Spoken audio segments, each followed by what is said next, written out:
नमस्कार दोस्तों, स्वागत है आपका अपने YouTube channel Hindi grammar Meena Sharma पर।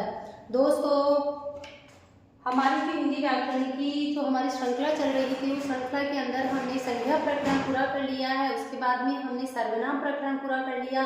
उसके बाद में हमने विशेषण भी कर लिया और विशेषण के बाद में हमने भाववाचक संज्ञा और गुणवाचक विशेषण में अंतर, उसको भी हमने पूरा कर लिया है। आज हमारा जो प्रकरण रहेगा दोस्तों, वह रहेगा क्या? संज्ञा। संज्ञा हमने कंप्लीट कर लिया। आज हमारा प्रकरण रहेगा दोस्तों क्या? क्रिया। दोस्तों, क्रिया एक ऐसा शब्द है जिसके बिना ये पूरा का पूरा संसार क्या है, एक तरह से जड़, एक अचेतन स्थिति के समान है।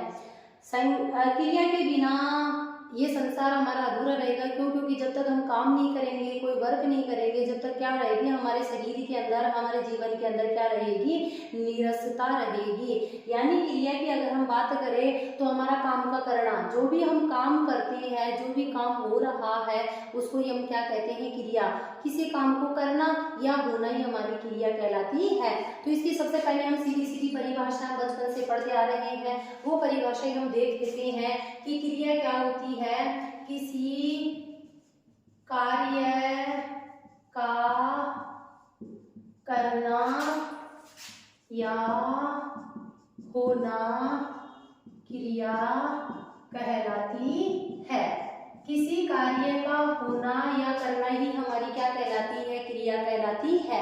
यानी हम, पहली बात तो है किसी कार्य का करना, यानी हम कर रहे हैं।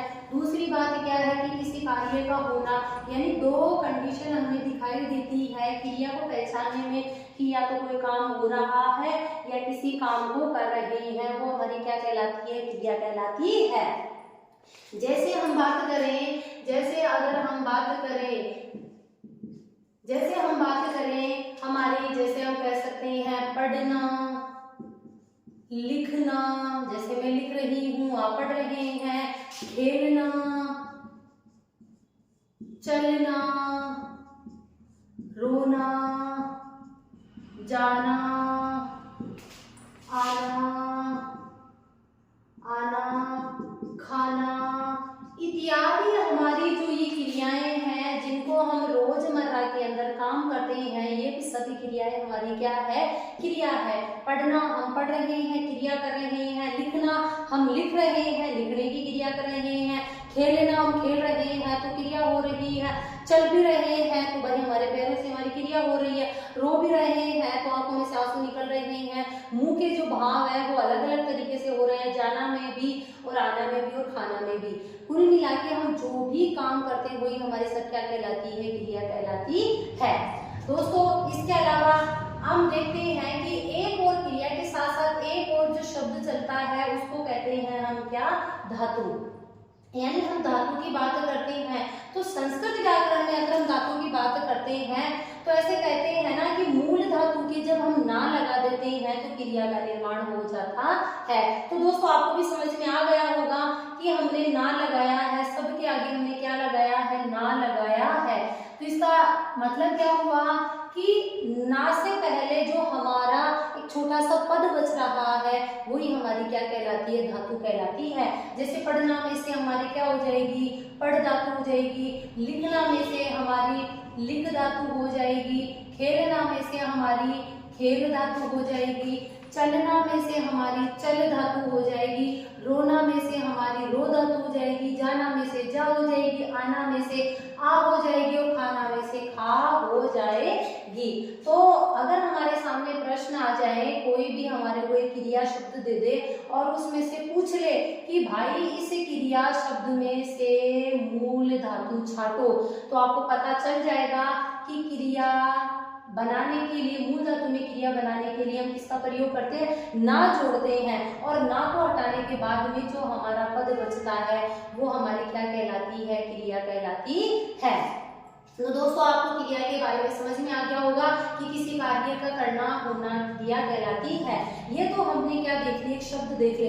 अगर हम एग्जाम्पल की बात करें तो मैं कहूँ जैसे राम पढ़ता है। राम पढ़ता है। अब राम है, करता है, पढ़ने की वह क्या कर रहा है? क्रिया कर रहा है। जैसे अलमारी में कपड़े रखे हैं। अब यहाँ पर रखना भी यानी कपड़े हैं, अलमारी में रखे हैं, तो रखना यानी कार्य का होना भी क्या कहलाता है? क्रिया ही कहलाता है। जैसे मैं कह दूं राम कमरे में है। अब हमें नहीं पता कि वह कमरे में है तो क्या कर रहा है या क्या नहीं कर रहा, इस बात का हमें नहीं पता। हाँ, हमें यह पता है कि वह कमरे में है, यानी होना भी हमारा क्या कहलाता है? क्रिया कहलाती है। तो किसी कार्य का करना या होना हमारी क्या कहलाती है? क्रिया कहलाती है। क्रिया के बारे में हमने देख लिया। और एक जो एग्जाम के अंदर सीधा सीधा प्रश्न पूछा जाता है दोस्तों, वो पूछा जाता है किसका? धातु का। धातु क्या होती है? कोई भी क्रिया होती है उसके अंदर जो मूल रूप होता है, क्रिया का जो मूल रूप कहलाता है वही धातु कहलाती है। यानी हम धातु के बारे में ये भी कह सकते हैं क्रिया के मूल रूप को धातु कहते हैं। क्रिया के मूल रूप को क्या कहते हैं? धातु कहते हैं। यानी धातु के हम ना लगाकर किसका निर्माण करते हैं? क्रिया का निर्माण करते हैं। तो यह हो गई हमारी सीधी सीधी, हम इन सब चीजों को तो हम बहुत अच्छे से जानते भी हैं कि क्रिया क्या होती है, और हमने बहुत बचपन से पढ़ा भी है क्रिया के बारे में। तो दोस्तों अब ये तो हमने देख लिया है, अब हम चलेंगे क्रिया के भेदों पर। तो फटाफट से एक बार स्क्रीनशॉट ले लीजिए।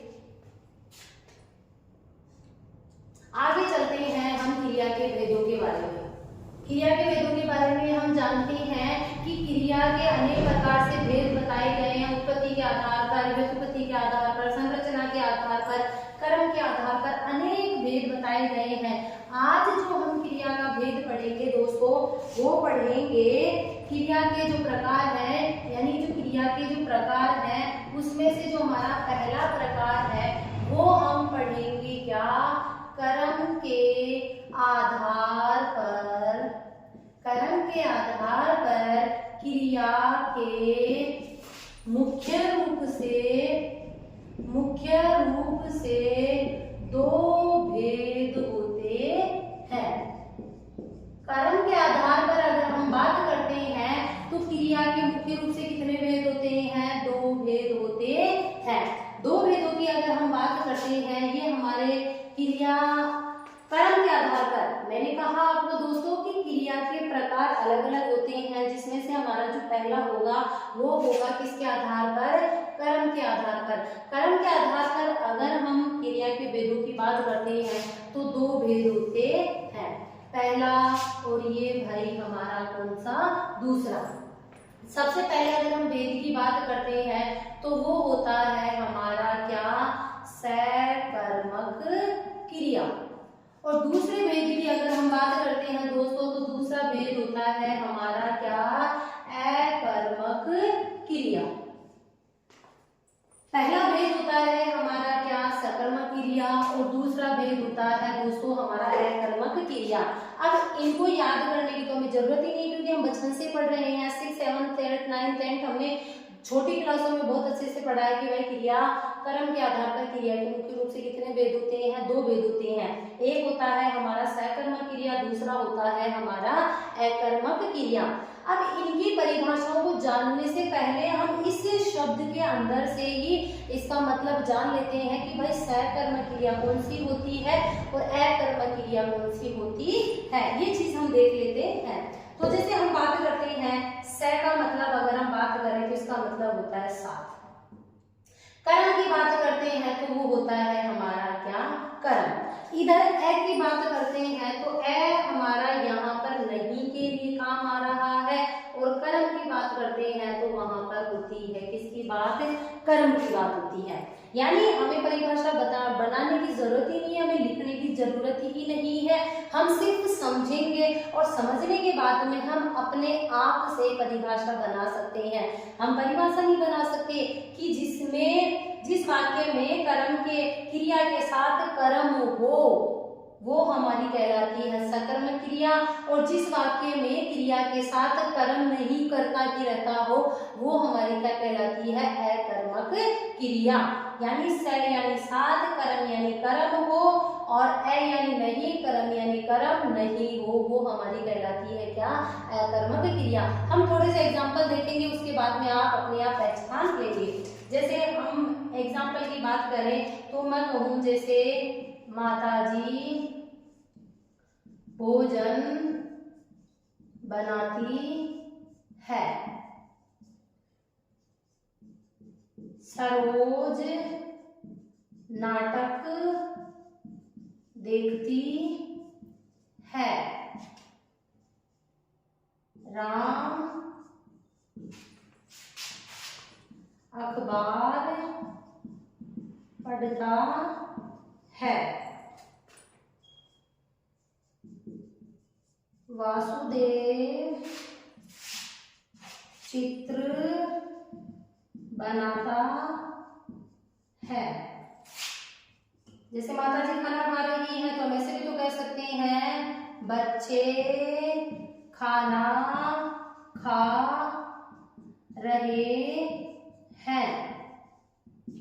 जैसे हम कह सकते हैं, मदारी भालू को नचाता है। एक और देख लेते हैं, क्या?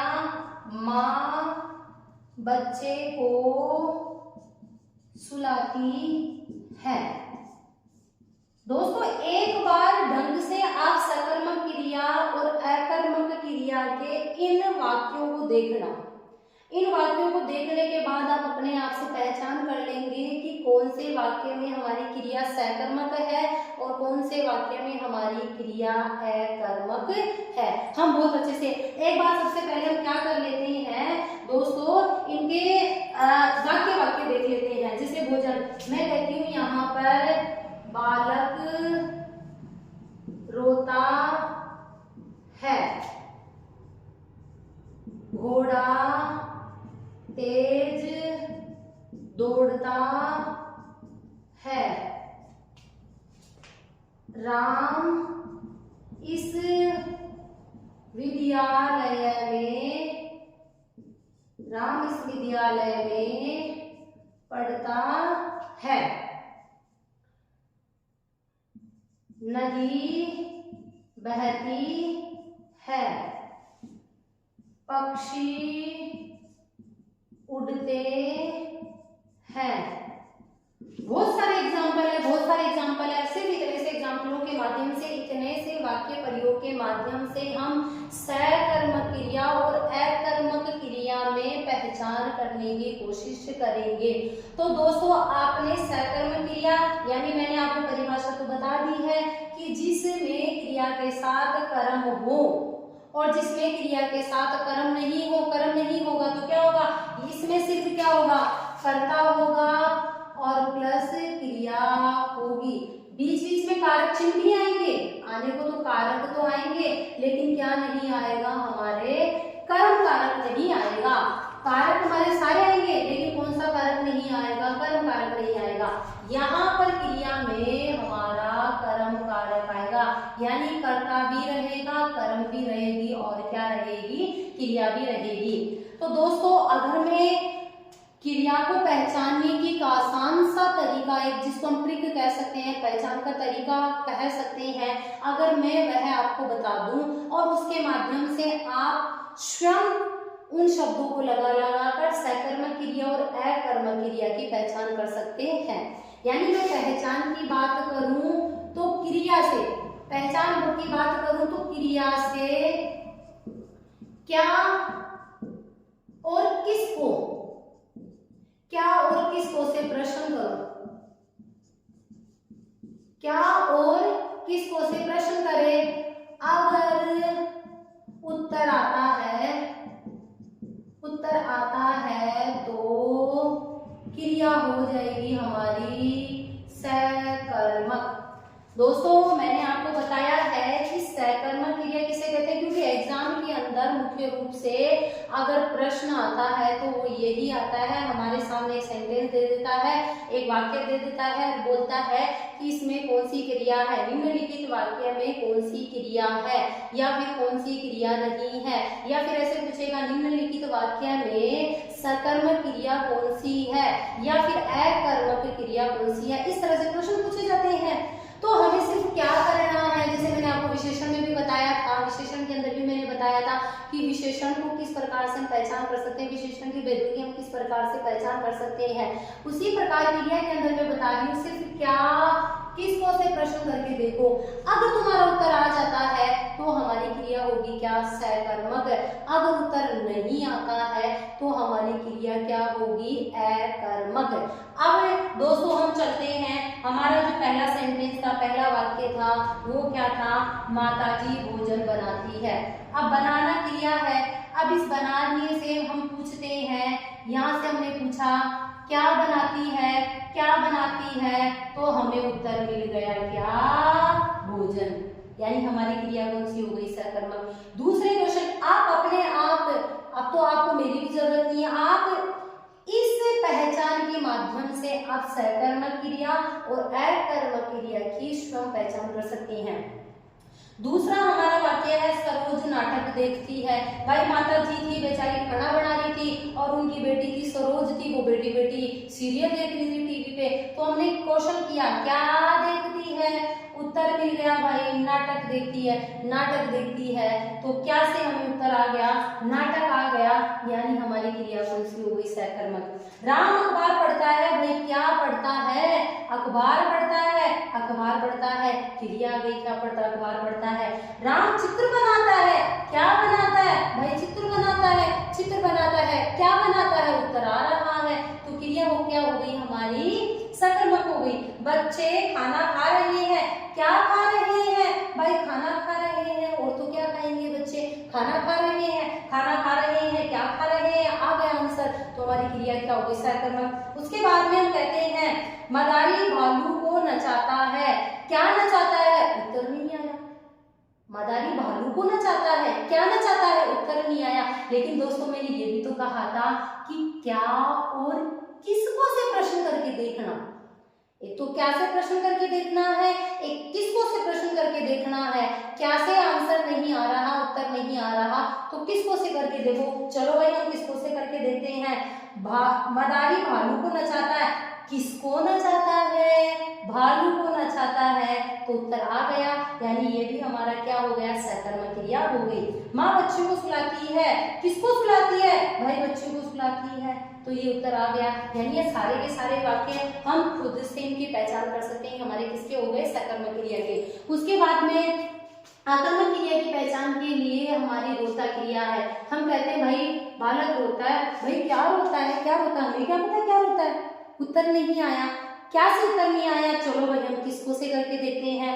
किसको से हम उत्तर करके देखते हैं, किसको रोता है, अरे भाई बालक बेचारा किसको रोएगा, उसका अभी तो अपने जीवन के बारे में, अपने भाग्य के बारे में जानता तक नहीं है, वो किसको रोएगा, तो इसका उत्तर नहीं आया। यानी हमारी क्रिया क्या हो गई, अकर्मक हो गई। फिर घोड़ा तेज दौड़ता है, क्या दौड़ता है, क्या दौड़ता है, कौन दौड़ता है में आ रहा है, लेकिन हमें तो सिर्फ क्या और किसको से ही तो प्रश्न करना है। क्या दौड़ता है, नहीं आ रहा आंसर। दूसरा प्रश्न जो हमारा वाचक शब्द था, किसको दौड़ता है, नहीं आ रहा, यानी हमारी क्रिया वापस से क्या हो गई, अकर्मक। राम इस विद्यालय में पढ़ता है, अब पढ़ता है, क्या पढ़ता है, नहीं आ रहा हमारा उत्तर। फिर हम कहते हैं किसको पढ़ता है, किसको से भी हमारा क्या नहीं आ रहा, उत्तर नहीं आ रहा।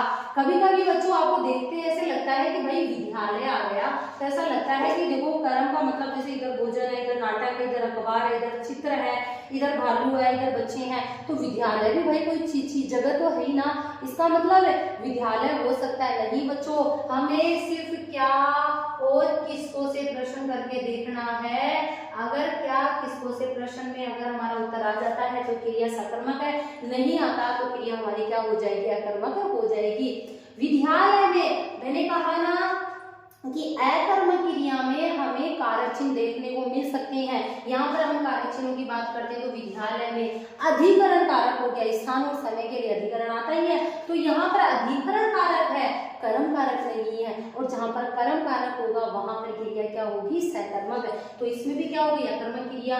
नदी बहती है, क्या बहती है, नदी बहती है। अब क्या बहती है, कौन बहती है से आ रहा है, नदी बहती है। क्या बहती है भाई, नहीं पता। मैं ऐसे कह दूं नदी पेड़ बहाती है, अभी दोस्तों मैंने कह दिया नदी पेड़ बहाती है, क्या बहाती है, पेड़ बहाती है, तो हमारी क्रिया सकर्मक हो सकती है। लेकिन इधर तो क्या है, नदी बहती है, क्या बहती है भाई, हमें नहीं पता क्या बहती है। हमारा क्या से भी उत्तर नहीं आया, किसको बहती, इससे भी उत्तर नहीं आया, यानी क्रिया हो गई हमारी अकर्मक। पक्षी उड़ते हैं, क्या उड़ते हैं, पक्षी उड़ते हैं। अब उत्तर नहीं आया, क्या से भी नहीं आया, किसको से भी नहीं आया, तो यह हमारा हो गया क्या, अकर्मक क्रिया। तो दोस्तों हमने क्रिया को पहचानने का बहुत ही आसान तरीका देखा है कि क्रिया क्या होती है, कार्य का करना और कार्य का होना क्रिया कहलाती है। हमने धातु को देख लिया, उसके बाद में हमने क्रिया शब्दों को देखा और उसके बाद में हमने सकर्मक क्रिया और अकर्मक क्रिया को समझने की कोशिश की है। मुझे यकीन है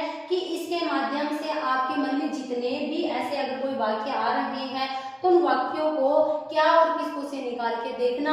ऐसे ऐसे तुम्हारे को डाउट दोस्तों दिख सकते हैं विद्यालय में ऐसे ऐसे, तो इनको ध्यान में रखना कि ये कौन सा कारक है, सिर्फ यहाँ पर कौन से कारक की बात होगी, सिर्फ यहाँ पर जो बात होगी वो होगी सिर्फ कर्म कारक की। तो दोस्तों मुझे यकीन है कि आपको बहुत अच्छे से समझ में आ गया होगा। तो फटाफट से एक बार इसका स्क्रीनशॉट ले लीजिए।